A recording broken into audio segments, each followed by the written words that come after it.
poslanski skupini Slovenske demokratske stranke smo danes na predsednika odbora za kulturo, gospoda Dragana Matića, naslovili zahtevo za sklic nujne seje odbora za kulturo. Sicer s točko dnevnega reda uresničevanje zakonskih podlag za delovanje parlamentarnega programa RTV Slovenija. Kot veste, je leta 2005 bil sprejet zakon o RTV Slovenija, ki je predvidel tudi poseben nacionalni televizijski program, namenjen neposrednim prenosom sej Državnega zbora Republike Slovenije ter seveda njegovih delovnih teles. RTV Slovenija je javni zavod posebnega kulturnega in nacionalnega pomena, ki se financira tudi oziroma predvsem iz prispevka državljanov.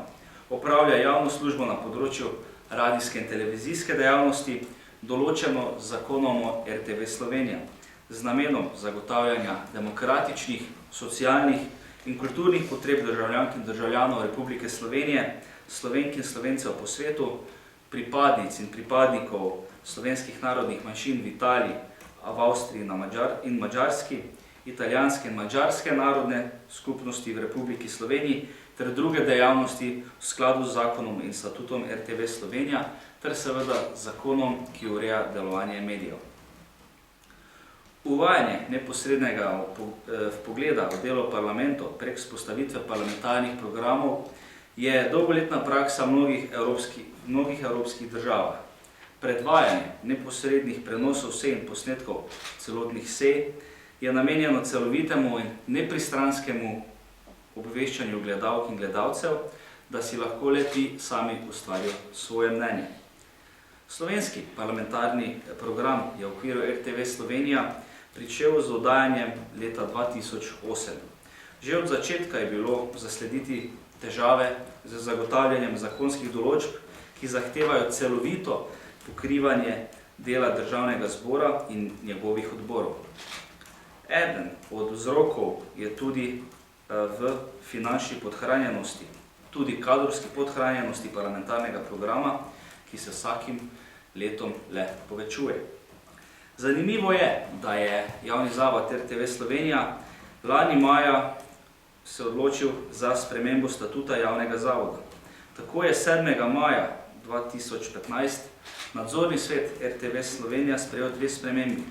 In sicer prva je bila spojitev televizijskega, informativnega in parlamentarnega pasu v eno uredniško producentsko enoto ter spojitev radijskega prvega in informativnega programa.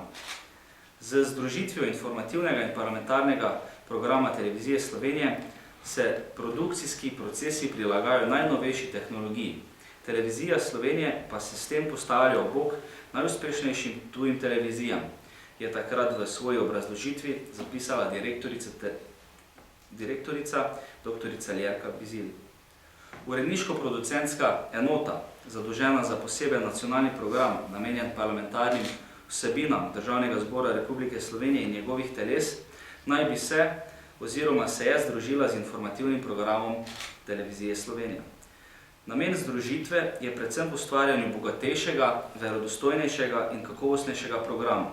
Združitev pa bo doprinesla tudi kvalitetnejše pokrivanje dogajanja v Državnem zboru in njegovih delovnih telesih ter programsko bogatitev tretjega programa Televizije Slovenija, je bilo takrat zapisano v sporočilo za javnost. Zapisano je bilo tudi, da bodo statutarne spremembe uresničene v roku 6 mesecev po njihovem sprejetju. V poslanski skupini Slovenske demokratske stranke se sprašujemo, ali so tovrstne spremembe statuta v skladu z zakonom o RTV. Po našem mnenju si poseben nacionalni televizijski program, kar je parlamentarni program po zakonu o RTV, za upravljanje svojega dela zasluži in potrebuje svojo uredniško-producentsko enoto. Glede na spremembe v preteklosti bi lahko upravičeno pričakovali dopolnitev in obogatitev parlamentarnega programa TV Slovenija 3 z vsebinami, ki bi še dodatno osvetlile dogajanje v parlamentu. Nažalost pa se srečujemo s situacijo, s katero se iz dneva v dan kršijo zakonske določbe zakona RTV Slovenija. Tudi načrti da se prenosi določenih vseh delovnih teles državnega zbora prenesejo zgolj na splet, so po našem mnenju v neskladju z zakonom. Že od začetka delovanja parlamentarnega programa se srečujemo s situacijo, ko seje delovnih teles državnega zbora niso neposredno prenašane, pa tudi posnete ne za morebitno kasnejšo predvajanje, s čimer RTV Slovenija bistveno poslabšuje obveščenost državljanov o najpomembnejših dogajanjih doma in po svetu. Izgovor odgovornih je, da imajo premalo snemalcev. S tem se mogoče v nekaj meri strinjamo, a po našem prepričanju gre za zavestno, verjetno tudi po namigih ali lahko rečemo pritiskih dela politike, poseganje v parlamentarni program z namenom zaščite vlade in koalicije, ki nista sposobni predlagati dobrih rešitev, opoziciji pa ne parirati na javni, torej odprti medijski sceni.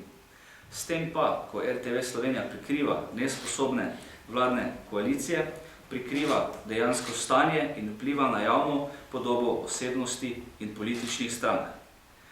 Na parlamentarnem programu lahko tako namesto posnetkov sej delovnih teles gledamo razne prenose športnih dogodkov, ponovitve intervjujev in druge razvedrilne oddaje.